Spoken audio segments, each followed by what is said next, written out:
Hello दोस्तों, आज हम पाइथागोरस का प्रमेय को सत्यापन करेंगे और ये 2023 के 10वीं क्लास के एग्जाम के दृष्टिकोण से महत्वपूर्ण क्वेश्चन है। तो सबसे पहले पाइथागोरस प्रमेय का कथन कहता है क्या कि आपके पास एक समकोण त्रिभुज है और इसमें कर्ण का जो वर्ग होता है शेष दो भुजाओं के वर्गों के योग के बराबर होता है। तो इसमें सबसे पहले अगर हम समझे तो समकोण त्रिभुज की बात की जा रही है। तो सबसे पहले हम लोग देखते हैं तो एक समकोण त्रिभुज बनाते हैं। आप समकोण त्रिभुज कई तरीके से बना सकते हैं, दो तरीके से। इस प्रकार से तो हम इस प्रकार से एक समकोण त्रिभुज को बनाते हैं। नाम लिखते हैं ABC, जिसका शीर्ष भी समकोण है 90 अंश का। तो इसमें कहता है कि कर्ण कर्ण हम लोग पढ़े थे कि जो 90 के सामने होता है वो कर्ण हो जाएगा। तो सबसे पहले हमारे पास दिया है क्या, देखते हैं ध्यान से कि ABC एक समकोण त्रिभुज है। ABC एक समकोण त्रिभुज है जिसमें कोण B जो है आपके पास 90 डिग्री का है। ABC एक समकोण त्रिभुज है जिसमें एंगल B जो है वो 90 डिग्री का है। तो इस चीज को अगर हम समझते हैं ध्यान से, तो अब इसमें हमें सीध क्या करके लाना है, तो सीध करना है हमें कि कर्ण का वर्ग, कर्ण यानी 90 के सामने, तो कर्ण मेरा हो गया AC। कर्ण का जो वर्ग है अन्य दो भुजाओं के वर्गों के योग के बराबर होता है। तो अन्य दो भुजा देखे, एक हमारा AB हो गया, AB का वर्ग, और एक हमारा हो गया BC, इसका वर्ग। तो वर्गों के योग के बराबर होता है। इसमें हम रचना करेंगे। तो रचना हम क्या करेंगे कि जो हमारा समकोण जो शीर्ष है, इस समकोण शीर्ष से सम्मुख भुजा पर हम लंब डालेंगे। तो हमारा समकोण शीर्ष B है और इसी शीर्ष से हम सम्मुख यानी सामने की भुजा पर हम लंब डालते हैं। तो इस लंब का नाम हम लिख दिए BD। तो हमने क्या किया कि BD लंब AC पर खींचा। अब देखिए हम उत्पत्ति करते हैं। तो उत्पत्ति का हम लोग ध्यान से समझ के रखते हैं। इसमें आप रफ में फिगर बनाइएगा। तो आपके पास पहले तो एक बड़ा सा समकोण त्रिभुज है हमारे पास। अगर रफ के समझते चलते हैं तो एक हमारे पास एक बड़ा सा समकोण त्रिभुज है जिसका नाम हम लिखे हैं ABC, इसका कोण भी समकोण है। और एक छोटे से, इस वाले की हम बात करें, ये छोटे से भी एक समकोण त्रिभुज है जिसका नाम है ABD। तो इसको हम बनाते हैं, इसका नाम है आपके पास ABD। इसमें कोण D समकोण है। एक आपके पास से बन गया।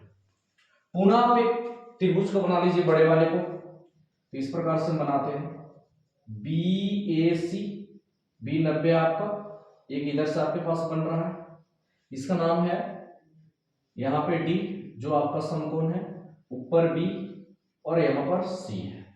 ये दो पार्ट्स को आपको पहले तो रफ में बना लेना है और इसके बाद जैसे इस फिगर को समरूप कर देना है। तो अगर सबसे पहले ये दोनों त्रिभुज की अगर हम तुलना करें तो ये दोनों त्रिभुज में अगर हम समझते हैं तो इस वाले में भी B जो है से आपका 90 डिग्री है, लेकिन इसमें B जो है से आपका 90 नहीं है। इस वाले में अगर समझते हैं कि B 90 है लेकिन इसमें आपका D 90 है, और A जो है से A दोनों में पूरा पूरा है। इसका मतलब है कि कोण A जो है से दोनों मिल रहा है और जो दोनों मिल जाए उसे हम उभयनिष्ठ करते हैं। अगर देखें कि एंगल B जो है से 90 डिग्री और इसमें एंगल D आपका 90 डिग्री, तो इस त्रिभुज के दो कोण और इस त्रिभुज के दो कोण आपस में बराबर है।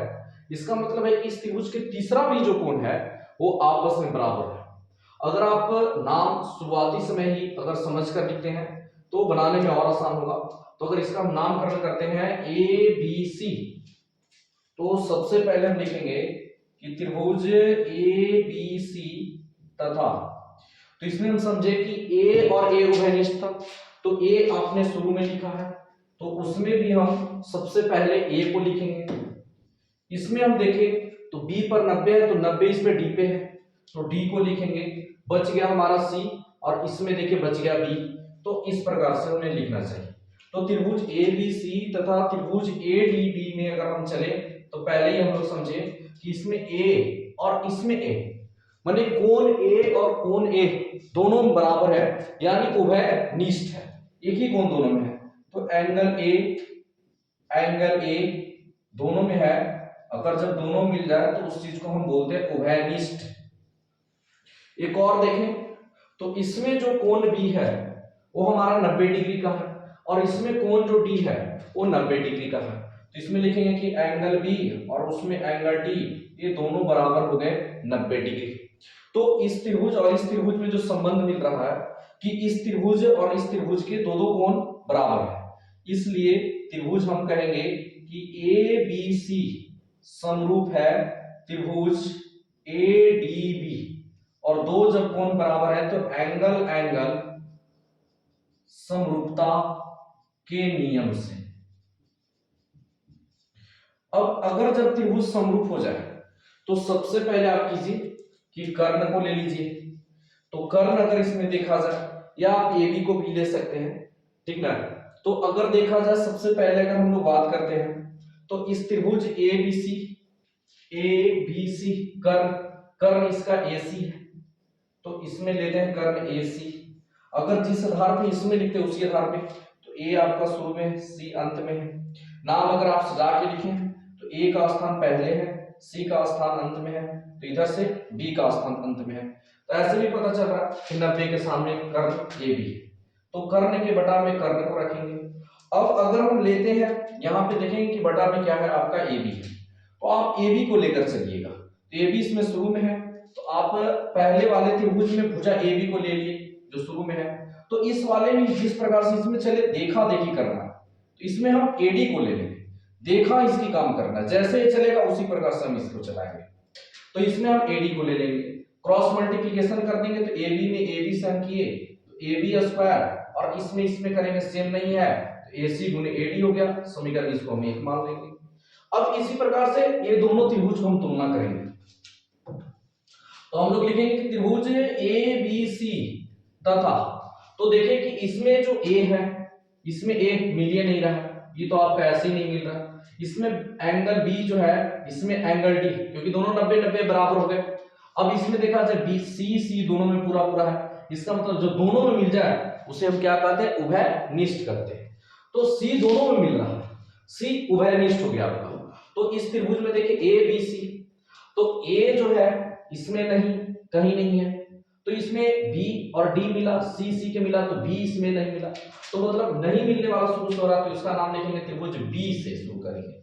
बी पे इसमें 90 बन रहा है, 90 इस पे डी पे बन रहा है, तो डी लिख देंगे, बच गया सी। तो ये दोनों त्रिभुज में चले, नाम अगर सजा के लिखते हैं तो आपको इसी प्रकार से बस करना है।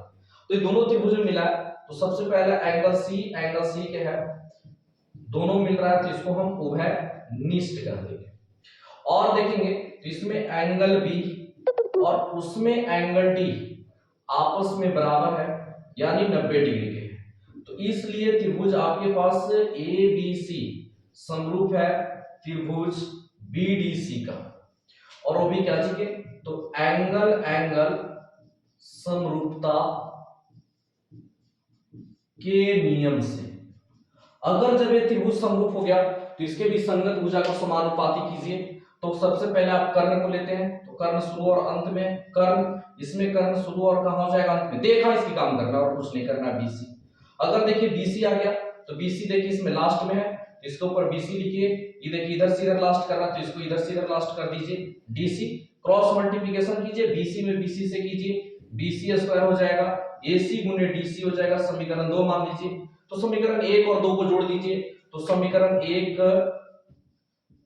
प्लस में 2, तो एलएचएस को एलएचएस में जोड़िए, एलएचएस आपके पास लिखा हुआ है A B square plus B C square, RHS को जोड़िए, आपके पास लिखा हुआ है ए सी गुने ए डी प्लस AC गुने DC।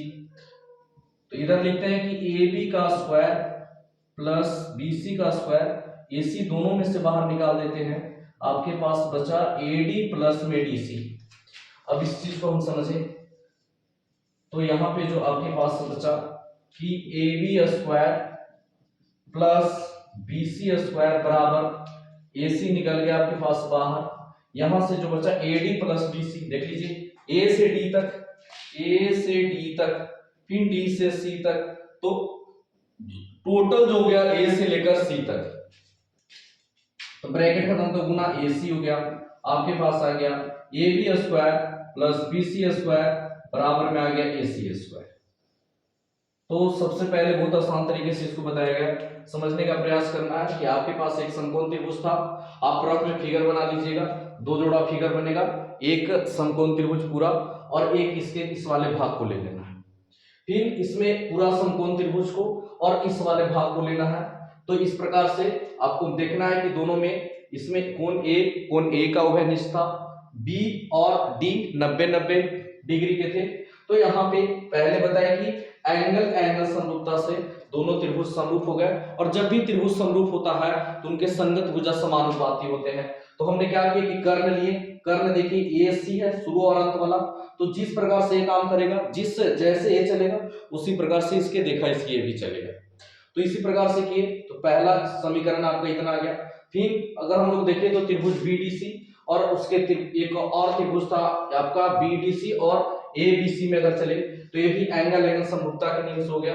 इसके भी जब अगर दोनों त्रिभुज समरूप हो जाए तो इसके भी संगत भुजा समानुपाती होते हैं। आप कर्ण को लेकर चले, कर्ण आपका AC है, ठीक ना, तो इसमें कर्ण आपका BC बना, जो बटा में बचेगा उसको पहले वाले में देखना कि कहां पे है, तो BC आपका देखिए शुरू में है, तो BC को हमने यहाँ शुरू पे रखा, तो शुरू में यहाँ पे अंत से शुरू, इस प्रकार से BC, तो यहाँ पे बटा में चल गया DC, जिस प्रकार से ये चले उसी प्रकार से इसको चला देना है। इन दोनों समीकरण का जोड़ दिए तो इसी प्रकार से एक आपका है पाइथागोरस प्रमेय। तो अगर आपको वीडियो अगर अच्छी लगी हो तो कृपया लाइक करें, इस वीडियो को शेयर करें और हमारे चैनल को सब्सक्राइब करें।